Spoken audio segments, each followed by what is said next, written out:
Vous avez été plusieurs à m'écrire dans les commentaires de mes vidéos YouTube des questions sur les déchirures méniscales et comment récupérer la mobilité de votre genou. Alors aujourd'hui, je vous donne des informations, mais surtout des exercices pour vous aider à débloquer votre genou, particulièrement dans un contexte de déchirure méniscale, et je vous donne ça dans quelques secondes.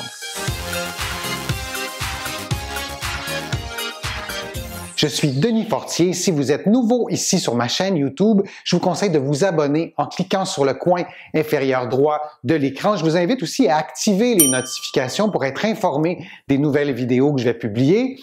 Je vous invite aussi à vous abonner gratuitement à mon infolettre en visitant mon site web, le www.denisfortier.ca. Maintenant, les déchirures méniscales, c'est quelque chose qui est assez fréquent. Il y a beaucoup de personnes qui ont des déchirures méniscales, donc au niveau des genoux, et qui ne le savent pas et qui vont probablement mourir avec leur déchirure méniscale et ils n'auront jamais eu de douleur au genou. Il faut toujours garder ça en contexte. Lorsqu'on a un test d'imagerie médicale qui nous démontre qu'on a une déchirure, de faire le lien de cause à effet entre la raideur au genou ou la douleur au genou et la déchirure méniscale, il faut vraiment être extrêmement prudent. On a besoin, entre autres, d'avoir un examen clinique. Ça, c'est une précision que je devais vous faire. Aussi, si on a une déchirure méniscale, il se peut que cette déchirure-là entraîne une raideur au niveau du genou. Ce n'est pas intraitable. Il arrive vraiment très souvent qu'on arrive à récupérer la mobilité du genou sans chirurgie, sans avoir une intervention invasive au genou. On a deux ménisques à l'intérieur de chacun des genoux, le ménisque interne et le ménisque externe. Il y a plein de particularités anatomiques que je n'élaborerai pas aujourd'hui, mais les déchirures méniscales sont fréquentes et elles sont fréquentes, par exemple, dans un contexte de blessure sportive. Elles sont fréquentes aussi dans un contexte où vous avez un emploi qui stresse, qui sollicite beaucoup vos genoux, et ces déchirures-là sont aussi fréquentes dans un contexte d'avancée en âge. Les déchirures méniscales, il y a vraiment des liens très importants à faire avec l'arthrose. Aujourd'hui, je vous le disais, j'avais envie de vous donner des exercices pour améliorer la mobilité de votre genou. C'est assez simple. En général, le genou est bloqué soit en flexion, c'est-à-dire que vous n'arrivez pas à plier votre genou complet. Vous ne pouvez pas, par exemple, prendre une position de génuflexion. Ou sinon, votre genou est bloqué en extension, c'est-à-dire que vous n'arrivez pas à déplier votre genou complètement. Donc, les exercices que je vous donne, c'est pour arriver à gagner en mobilité, en flexion et aussi en extension. Il est important aussi, quand vous faites des exercices, particulièrement pour le genou, de faire des exercices dans différentes positions, c'est-à-dire des exercices en non mise en charge, quand vous êtes en position assise ou en position couchée, et aussi des exercices en mise en charge, c'est-à-dire lorsque vous êtes debout pour reproduire les conditions normales de la vie de tous les jours où on est parfois en mise en charge et parfois en non mise en charge. Le premier exercice que je vous donne, c'est un exercice d'extension. Donc, lorsque vous n'arrivez pas à déplier votre genou au complet, vous allez vous coucher sur le dos ou vous asseoir si vous avez une bonne souplesse et vous allez placer un rouleau en dessous du genou d'une grosseur équivalente à la raideur de votre genou. C'est-à-dire que placé dans cette position-là, votre genou va être relativement détendu.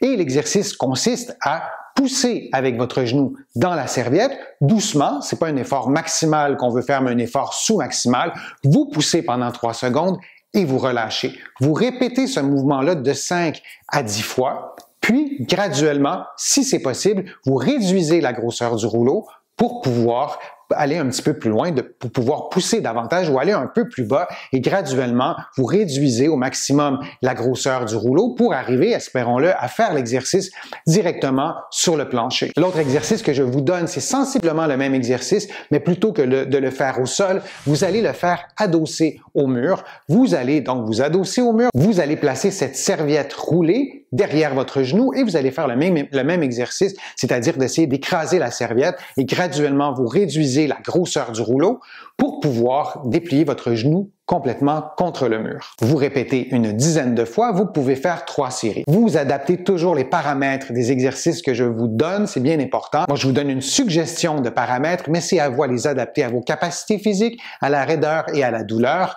Aucun exercice ne doit déclencher de la douleur et aucun exercice ne doit augmenter la douleur. Ça, c'est bien important. Si ces exercices-là vous causent de la douleur ou un problème, vous les arrêtez immédiatement et vous consultez un professionnel de la rééducation.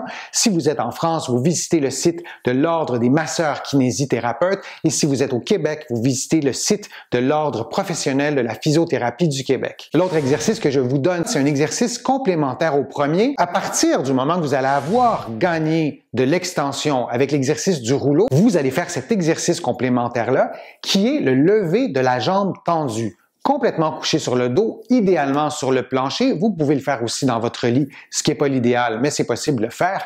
Et vous allez tendre votre genou au maximum, que vous ayez récupéré votre mobilité complète ou seulement que vous l'ayez récupéré partiellement, vous allez tendre votre genou au meilleur de vos capacités, idéalement le genou complètement tendu, et vous allez lever la jambe environ jusqu'à 45 degrés et vous allez redescendre et vous allez vous assurer en regardant bien votre genou que votre genou reste tendu. Il arrive même parfois, lorsque la raideur elle est là depuis longtemps, que lorsque la personne lève la jambe, que le genou se plie presque à son insu. Donc c'est important de bien regarder votre genou parce que si vous ne vous fiez qu'à ce que vous percevez à l'intérieur de votre corps, il se peut que vous n'ayez pas la bonne information. Fiez-vous davantage à vos yeux et vous allez faire cet exercice-là une dizaine de fois.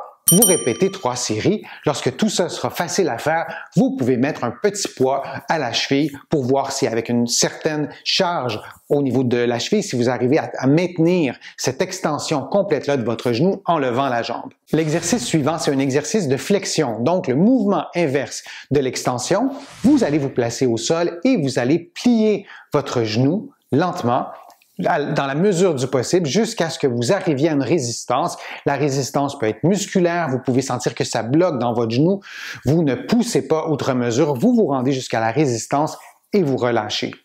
Vous allez répéter ce mouvement-là une dizaine de fois et vous faites 3 séries.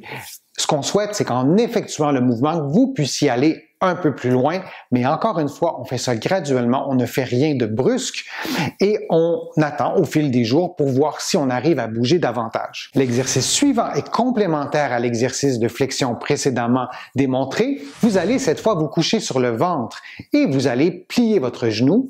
Vous allez vous aider avec vos mains. Si votre genou ne plie presque pas, vous allez pouvoir prendre une serviette ou un drap pour vous aider à plier votre genou. Donc, vous allez placer cette pièce de tissu-là à la cheville et avec votre main, vous allez arriver à vous aider donc dans cette flexion-là de votre genou. Vous allez le plus loin possible et vous relâchez. Vous faites environ une dizaine de mouvements. Vous répétez 3 séries. Lorsque vous allez arriver à plier au complet votre genou en non mise en charge, à la fois couché sur le ventre et à la fois aussi en position assise au plancher, vous allez faire le même exercice, mais debout. C'est beaucoup plus difficile. C'est en fait un des exercices les plus difficiles dans un contexte de rééducation d'un genou lorsqu'on a un blocage articulaire. Vous allez vous placer debout et vous allez faire une flexion des genoux. Donc, vous allez vous tenir sur vos 2 pieds, évidemment. Moi, je vous conseille de prendre appui sur un meuble, sur un endroit qui est très stable pour faire l'exercice et vous faites une flexion le plus loin que vous pouvez. Si vous avez une raideur au niveau du genou, il est fort probable que vous ne puissiez pas descendre au complet. Vos mains doivent toujours être prêtes à prendre la relève, à vous aider à vous relever et vous faites environ de 5 à 10 fois. Je vous conseille de faire un peu moins de 10 mouvements, notamment au début de votre rééducation, et vous faites 3 séries. J'espère que ma vidéo vous aura été utile. J'espère que ça va vous aider à débloquer votre genou, à retrouver le mouvement de votre genou dans un contexte de déchirure méniscale. Si vous avez aimé ma vidéo, je vous invite à cliquer j'aime, à la partager sur les réseaux sociaux. Vous savez, ça me donne plus de visibilité, ça m'aide à produire de nouveaux contenus. Les contenus, je les fais pour vous, donc n'hésitez pas à commenter ma vidéo. Vous allez trouver beaucoup d'informations sur mon site web, le www.denisfortier.ca, et vous allez aussi trouver beaucoup d'informations dans mes livres qui sont disponibles au Canada, en librairie et sur le web. J'ai la chance d'être publié à travers le monde. Mes livres sont disponibles entre autres en France, en librairie et sur le web. Je suis Denis Fortier. Je vous remercie beaucoup. À bientôt.